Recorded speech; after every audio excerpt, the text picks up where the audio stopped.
Kalau di tegel itu satu kualitas kita harus campurannya itu harus standar seperti yang zaman Belanda dulu. Kedua, kita bahannya, pewarnanya itu juga harus bagus.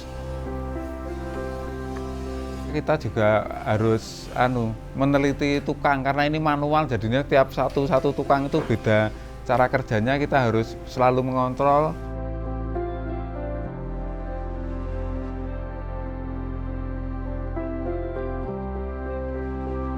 Dulu saya kan pertama itu saya senang antik, terus saya kan senang kayu, jadinya biasanya kalau rumah kayu itu pasti tegelnya dengan semen seperti ini. Terus kemarin waktu kita ngobrol-ngobrol sama teman, ternyata banyak kebutuhan untuk tegel ini. Terus jadinya kita dari sangat basic kita coba-coba cari seperti apa buatnya, terus kita jadi pengen produksi ini. Jadinya kalau pabrik semen seperti ini itu dulu tinggalan dari Belanda, Mas. Cuma setelah Belanda pergi, terus itu diambil alih sama Indonesia.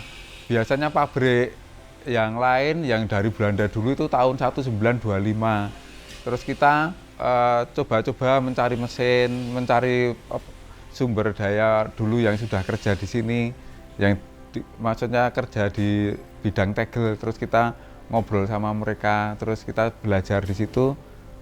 Terus kita ya coba dari nol, beli mesin dulu, coba bikin cetakan untuk motifnya. Terus kita cari referensi untuk campurannya yang zaman Belanda dulu, pewarnanya. Ya kita dari seperti itu, dari step ke step bisa belajar.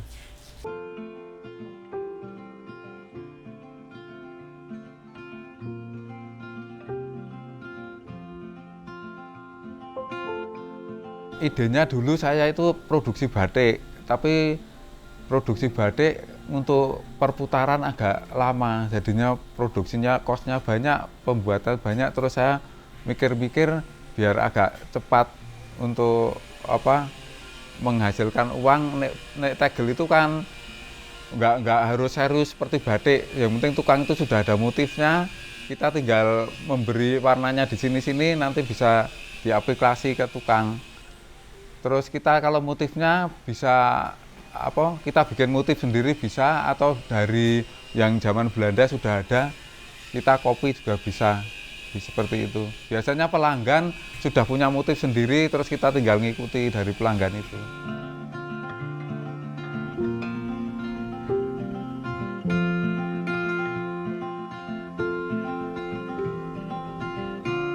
Kalau tokoh penting sebetulnya biasanya saya dan istri saya, karena saya dulu menikah dengan istri saya adalah orang Jepang, dan waktu itu saya nggak punya uang, jadinya kita sumbangan dari Jepang sama saya kumpulkan, terus kita beli mesin satu, kita berusaha satu-satu, nyetak sendiri, terus ya kita berusaha di situ sampai lumayan berjalan, tapi itu memang dari nol, dari situ. Jadinya saya dan istri saya yang bersama rembukan untuk membuat seperti ini.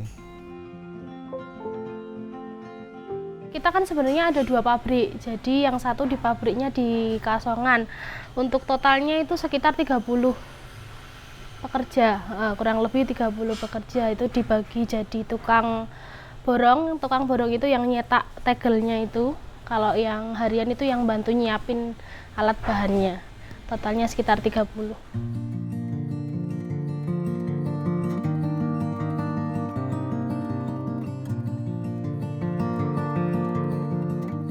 Dari customer kita kan dari Mas, dari komunitas antik, jadinya dari mulut ke mulut yang sudah pesan di sini terus cocok, nanti menginfokan temannya, terus kita juga di situ dengan teman-teman kita berkomunikasi untuk pemasarannya. Kebanyakan sih sebenarnya kita masih lokal, area Jogja juga banyak, tapi untuk 2 tahun terakhir ini kebanyakan dari Jakarta, area Jakarta, Bandung, Surabaya kayak gitu. Bali juga cukup banyak sih sebenarnya, tapi untuk Bali mungkin kayak hotel untuk bangunan joglo ya memang masih banyak di area Jogja. Kalau terendahnya itu biasanya dari awal Mas, dari awal kita kan dulu belum ke internet, jadinya kita masih door to door. Kita misalnya ada yang bangun joglo, kita datang terus menawarkan. Ya pemasarannya masih seperti itu, jadinya kendalanya masih banyak. Terus kita juga kendalanya mencari tukang yang telaten untuk bikin ini. Itu kan juga nggak gampang untuk melatih orang. Terus ya yang paling terendah kemarin yang pas COVID, otomatis tukang nggak boleh masuk semua, terus pembangunan rumah-rumah juga sepi, jadinya kita juga ikut sepi, jadinya di situ ya agak harus bertahan walaupun produksi mungkin separuh tapi kita tetap jalan.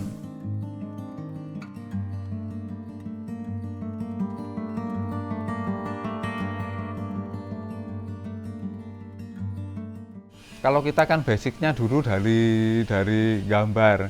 Jadinya kadang-kadang orang yang pesan misalnya dari Jakarta, Mas saya bikinkan motif ini. Tapi kadang-kadang mereka dalam perjalanan, pas saya ini ke Jogja mau ngecek motifnya itu, terus dia datang, kita belum ada motif, tapi karena saya senang gambar, jadinya bisa saya buat, terus dia pas datang, pas ini gambarnya ternyata setuju. Nah itu suatu bagus bisa ngepas waktunya. Iya. Ya uniknya juga kadang-kadang misalnya customer cuma beli sedikit dan kadang-kadang kita nggak mikir sedikitnya dan banyaknya, tapi kita orang itu biar perkenalan, dia dipasang di rumah, nanti dari ada yang dipasang di rumah dia nanti bawa customer yang lain, bawa teman yang lain. Nah itu juga strategi untuk kita, jadinya kita nggak ada minimal harus beli berapa meter, mau beli 1 biji pun tetap kita layani, seperti itu. Ya kayak setiap customer beda-beda karakter, terus ada yang pengennya detail, ada yang enggak, kayak gitu. Nah itu yang menarik, itu ada yang sampai udah DP tapi belum deal juga terkait desainnya mau seperti apa. Itu udah dari 2018 sampai sekarang belum selesai PO-nya. Itu ya menurut saya unik sih, jadi orang yang benar-benar memikirkan untuk huniannya itu mau seperti apa desainnya itu tuh.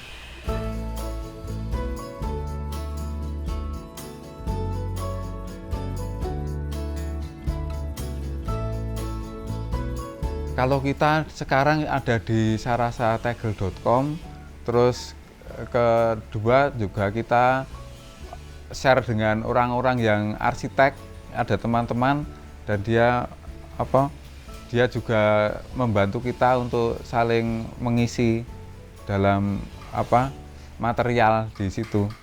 Jadinya kita juga kadang-kadang ada sekolahan yang arsitek terus meneliti ke sini, ya kita menabung. Mungkin dia lulus untuk berapa tahun lagi, nanti kan sudah mengenal kita. Hitungannya untuk tegel itu per meter sama per piece jatuhnya sama. Jadi untuk yang polos itu kita ada 2 harga. Harga yang pertama yang polos abu semen yang zaman dulu, yang kayak biasa dipakai di sekolah-sekolah, itu harganya 165.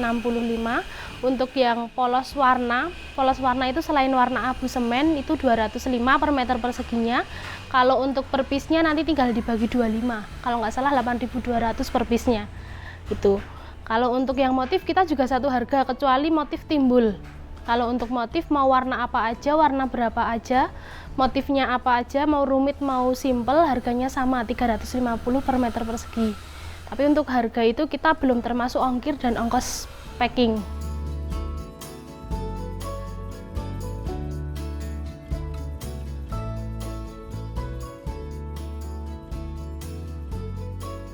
Di tegel itu satu kualitas kita harus campurannya itu harus standar seperti yang zaman Belanda dulu. Kedua, kita bahannya, pewarnanya itu juga harus bagus.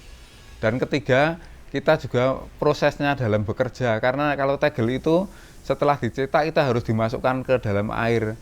Nanti 2 hari 3 hari dia akan menjadi keras, menjadi bagus. Kita juga harus meneliti tukang, karena ini manual, jadinya tiap satu tukang itu beda cara kerjanya. Kita harus selalu mengontrol yang nggak bagus kita perbaiki, yang kurang bagus kita latih lagi, seperti itu.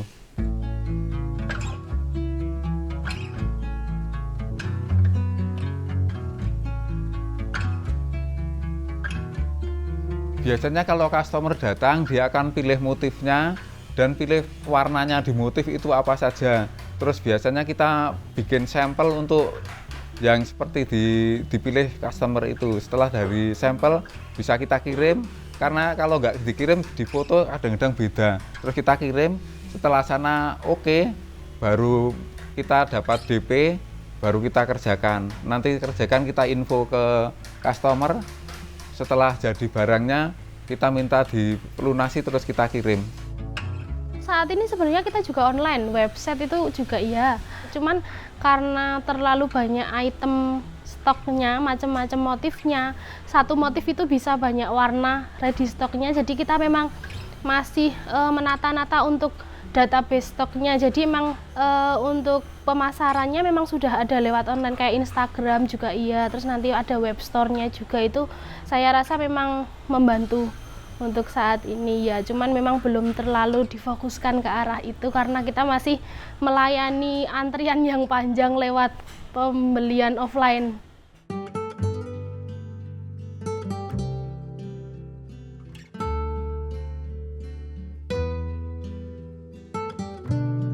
Kemarin itu tegel itu seperti terpinggirkan setelah ada keramik, tapi sebetulnya mutunya itu kan bagus dan seninya juga tinggi.